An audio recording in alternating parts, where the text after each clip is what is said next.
I'm Cassandra Garcia in Stuart, where I spoke with a woman named Rebecca, who landed in Tampa with her family Friday morning thanks to an evacuation flight out of Israel. She and hundreds of other Americans have spent the last 4 days traveling to get back home. It started out as a trip to Israel for a celebration.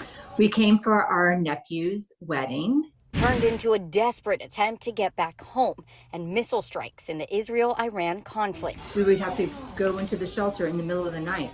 Then we would get these sirens and you are out of a dead sleep.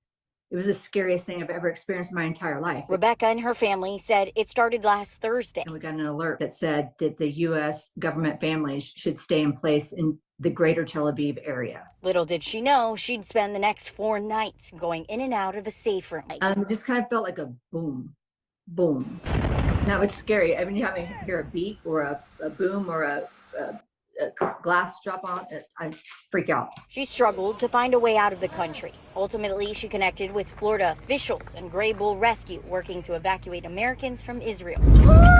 This was probably the most challenging and logistically difficult mission that the Florida Department of Emergency Management has done, certainly in my time. Governor Ron DeSantis greeted Rebecca and about 160 other passengers when they arrived in Tampa Friday morning. Rebecca says just before making it out, a missile struck just a half mile from their hotel. But on our way out, 8:30 in the morning, we're packing up our cars, and all of a sudden the siren goes off.